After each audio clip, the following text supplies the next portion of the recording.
Chief justice supreme court of Pakistan जनाब justice काजी फाइज ईसा का ओहदा संभालने के बाद आज सुप्रीम जुडिशल काउंसिल का पहला इजलास हुआ। इसमें जजेस के खिलाफ ज़ेर इल्तवा शिकायत पर गौर किया गया है। इजलास के बाद जारी करदा एलामिया के मुताबिक कौंसिल ने सुप्रीम कोर्ट के जज जनाब जस्टिस मज़ाहिर अकबर नकवी को शो कॉज नोटिस जारी करते हुए 10 नवंबर तक जवाब तलब कर लिया है। कौंसिल के 5 अरकान में से 3 ने शो कॉज नोटिस जारी करने की हिमायत, 2 ने मुखालफत की। जस्टिस सैयद मज़ाहिर अली अकबर नकवी के खिलाफ 10 शिकायत दर्ज की गई। इन शिकायत की नकूल भी जस्टिस नकवी को फराहम कर दी गई हैं। इजलास में मजमूई तौर पर 29 में से 19 शिकायत को खारिज कर दिया गया। सुप्रीम जुडिशल काउंसिल का इजलास चीफ जस्टिस ऑफ पाकिस्तान जनाब जस्टिस काजी फाइज ईसा की सरबराही में 2.25 साल बाद हुआ है। कौंसिल के दीगर अरकान में सुप्रीम कोर्ट के सीनियर तरीन जज जनाब justice Sardar Tariq Masood, justice Ijazul Ahsan, chief justice Lahore high court justice Amir Bhatti, chief justice Balochistan high court justice Naeem Akhtar शामिल हैं। इस साल फरवरी में चौधरी परवेज इलाही की 3 ऑडियो टेप्स सोशल मीडिया पर गर्दिश करती रही, जिनमें से एक ऑडियो के मुतालिक दावा किया गया था कि वो एक जज की है, जिसकी बाद में पाकिस्तान बार काउंसिल और दीगर वकला की जानिब से जस्टिस मज़ाहिर अकबर नकवी के खिलाफ उसको बचाना गया और उनके खिलाफ तहकीकात की कार्रवाई का मुतालबा किया गया।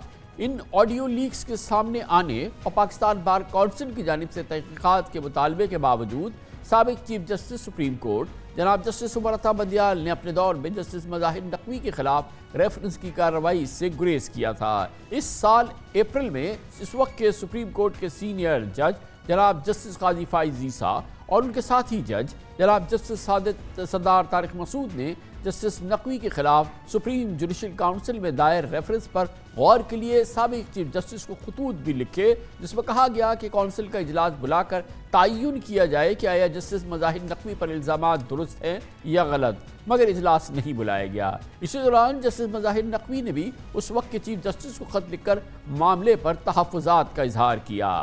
बहुत बड़ी डेवलपमेंट है, इस पर बात करते हैं पाकिस्तान के मुमताज़ सीनियर सहाफ़ी, अदालती उमूर, सुप्रीम कोर्ट उमूर के और एनालिस्ट भी हैं जनाब हसनात मलिक हमारे साथ मौजूद है। बहुत बहुत शुक्रिया हसनात मलिक साहब। एक बड़ी इंपॉर्टेंट डेवलपमेंट हो गई है और जाहिर है कि किसी वक्त भी सुप्रीम कोर्ट के जज के खिलाफ शो कॉज नोटिस और इसके खिलाफ इस हवाले से जो पस मंज़र है हमारे पास शिकायत का, वो बहुत ही सीरियस पूरा मामला है। बहरहाल ये एक बड़ी इंपॉर्टेंट डेवलपमेंट है, देखते हैं इसके आउटकम क्या होगा। मगर इसके साथ साथ एक बात बिल्कुल आया है कि सुप्रीम कोर्ट में जो हमने पहले अदवार के दौरान एक तकसीम का माहौल देखा था, वो अब भी बरकरार है।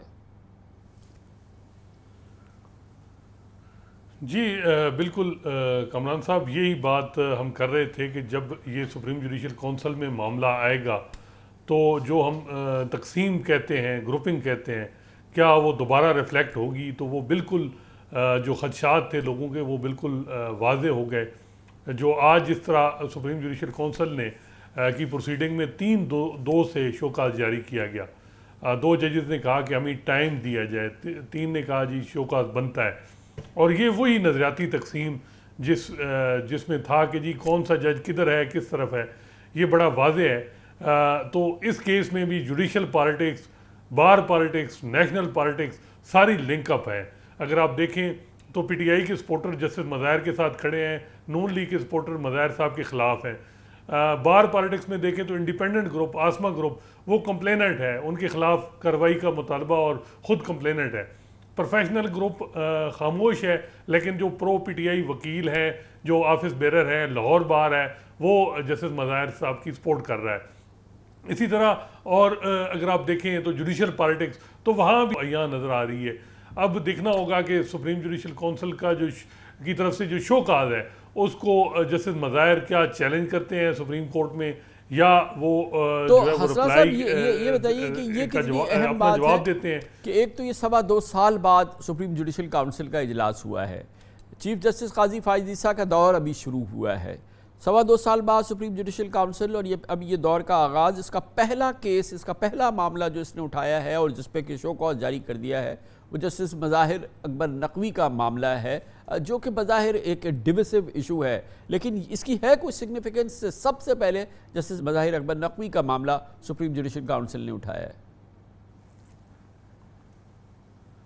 देखिए कमरान साहब, इसमें और भी कंप्लेन थी और सब एड्रेस हुई हैं। अब जैसे सरदार तारिक के ख़िलाफ़ जो कंप्लेन है उसमें कंप्लेनेंट को नोटिस है कि जी उनके पास डॉक्यूमेंट कंप्लीट नहीं है, समन किया गया है कंप्लेनेंट को। जहाँ तक जस्टिस मज़ाहिर का मामला है, बार का बड़ा रोल होता है। सारी बार जो प्रोविंशियल बार हैं, Pakistan bar council, apex body जो रेगुलेटरी बॉडी है वकीलों की, वो ख़ुद कंप्लेनेंट है और बहुत से चार्जेस हैं।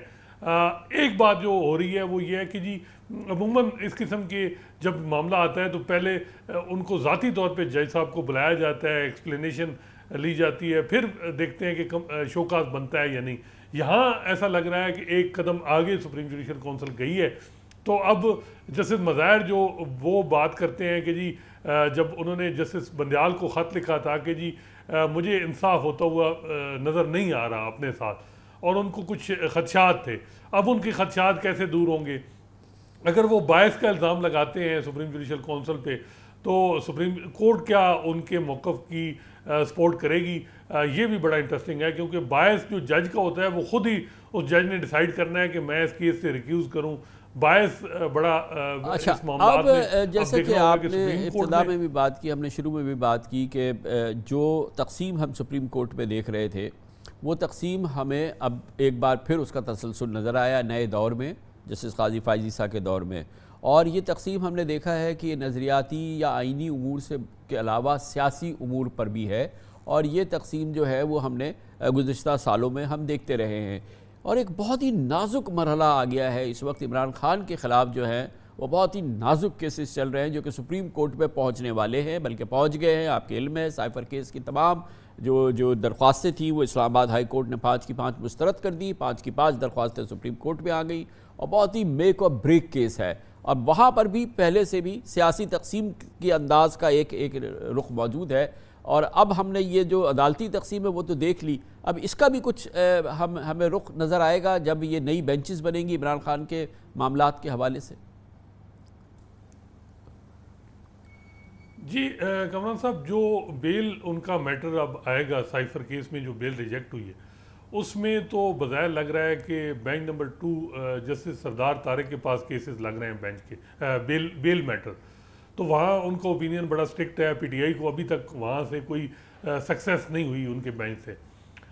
जहाँ तक जस्टिस इजाज़ुल एहसन का बेंच है वहाँ से उनको 5-7 साल से जो है वो रिलीफ मिल रहे हैं, और पीटीआई को एक चीज़ का एतमाद है कि 1 साल रह गया। जस्टिस इजाज़ुल एहसन ने अक्टूबर में चीफ जस्टिस बनना है, तो ये जो सारी बातें होती हैं कि जी जो 5 साल का मंसूबा नवाज शरीफ और इमरान खान, तो ये एक उम्मीद है पीटीआई को, और उस उम्मीद का वो ये बात करते हैं कि फ़ौजी अदालतों के हवाले से जो फ़ैसला दिया इस बेंच ने, 4 फ्यूचर के चीफ जस्टिस हैं, ऐसा फ़ैसला जो मेरा ख्याल है कि कोई भी एक्सपेक्ट नहीं कर रहा था कि 56 साल जो पुराना कानून है जिससे सिविलियन को ट्राई किया जाता है फ़ौजी अदालतों में, वो भी जो है वो अनकॉन्स्टिट्यूशनल डिक्लेयर होगा। और वो एक ऐसी चीज़ है जो मेरा ख्याल है कि अब मुक़्तदर हलकों के लिए भी सोचने की उनके लिए भी होगी कि जो है अगर चीज़ें इसी तरह चलती हैं तो 1 साल बाद क्या होगा, ये बात भी है। क्योंकि बाहर की जगह है, लेकिन वो जो आपने ग्रुपिंग की भी बात की, पहले भी बात हो चुकी है, जैसे काजी फाइज़ ईसा और उनके हम ख्याल जो जज हैं, बहरहाल उनके जो नज़रियाती सोच है वो भी अपनी जगह हमेशा से बरकरार है, और इसकी भी हमने एक झलक देखी जो कि इसकी तशहीर नहीं हुई। आर्मी हाउसिंग के हवाले से, अस्करी 4 के हवाले से एक केस आया था जस्टिस काजी फाइज़ ईसा और जस्टिस अतल बिन अल्लाह की अदालत में, और वो बाकायदा वो शायद स्ट्राइक डाउन हुआ। वो भी काफ़ी इंपॉर्टेंट डेवलपमेंट थी, क्योंकि जो नज़रियाती सोच है हम ख्याल जजेस की, काजी फाइज़ ईसा की जो कि बड़ी वेल नोन है, उसकी भी अक्कासी हो चुकी है। जी बिल्कुल, उस हवाले से, और वो जजेस भी परसेप्शन के हवाले से बड़े टची हैं। ऐसी बात नहीं है कि वो इस तरह एक जो रियासत का बयानिया है उसको इंडोर्स करेंगे। इलेक्शन के हवाले से जिस तरह इलेक्शन कमीशन को नोटिस दे दिया गया है कि एग्जैक्ट डेट दी जाए, इसी तरह जो हमने देख रहे हैं कि फ़ौज का तिजारती मामलात में जो एक रोल है, सरगर्मी है, उस हवाले से उनका जो जजेस का पॉइंट ऑफ व्यू है बड़ा क्लियर है। आर्टिकल 245 बार बार उसका हवाला दिया जा रहा है। तो ये वो चीज़ें हैं। फैज़ाबाद धरना की इम्प्लीमेंटेशन के हवाले से रिपोर्ट मांगी गई, एक फैक्ट फाइंडिंग जो है वो कमेटी बना दी गई है, और पहली दफ़ा ये इस तरह का मामला हो गया है कि जिसमें इस किस्म की डायरेक्शन है कि कहीं जो फ़ौज या कोई और जो इंस्टीट्यूशन है वहाँ से किसी सियासी जमात को अगर पुष्ट बनाई है, कोई इंस्टीट्यूशन किसी इंडिविजुअल की तरफ से हो रही है, तो उनके खिलाफ कार्रवाई की जाए। तो अब कमेटी बन गई है, कमेटी ने रिपोर्ट देनी है। तो ये इस तरह भी नहीं है कि वो जो है वो एक बिल्कुल एक लाइन ले के ही चलेंगे। वो जजेस भी अपनी परसेप्शन के हवाले से बड़े टची हैं। जब भी उनके हवाले से इस तरह की बात होगी तो वो इस चीज़ को लाजमी नज़रसानी करते हैं। बल्कि अभी तक तो कोई ऐसी चीज़ सामने भी नहीं आई जिससे हम कह सकते हैं कि चीफ जस्टिस काजी फैसल जो हैं वो एक तरफ टिल्ट है। उनके पास अभी तक पीटीआई के हवाले से कोई इतना केस लगा ही नहीं, ना अभी फिक्स हुआ। तो हम ये नहीं कह सकते कि वो हैं इस तरफ। वो मेरा ख्याल है कि उनको भी अंदाज़ा है कि उनके 10 महीने का टेनोर है, और फिर तो हिस्ट्री ने उनको जज करना है कि किस तरह उन्होंने अपने टेनोर में रहे। तो ये बात बड़ी वाज़ेह है। मेरा ख्याल है कि वो बार की जो ओपिनियन है उसको भी, और बार के अलावा जो इस वक्त सिविल सोसाइटी की ओपिनियन है उसको भी वो वेटेज देते हैं। सिविल से जहाँ तक सिविल लिबर्टीज़ का मामला है, अभी मिसिंग पर्सन का केस जो है वो चौधरी एतजाज़ हसन ने पिटीशन फाइल की है, तो गालिब इम्कान है कि वो फिक्स होगी। जस्टिस अतर मिनल्ला ने इस हवाले से चीफ जस्टिस जो साबिक चीफ जस्टिस उमर अता बंदयाल थे उनको ख़त भी लिखा था कि जी मिसिंग पर्सन का मामला उठाया जाए, फुल कोर्ट बनाया जाए। तो ये वो चीज़ें हैं जो फिक्स होंगी। अगर आप एक महीने में देखें तो 4-5 ऐसे फैसले आए हैं जो मुक़्तदर हलकों के लिए भी के इंटरेस्ट के ख़िलाफ़ हैं। तो वो सारी चीज़ें इस तरह लग रही हैं कि अगर आप देखें तो सुप्रीम कोर्ट अपना जो है वो एक जो उमर अता बंदयाल साहब के दौर में ये बात थी कि जी वो बिल्कुल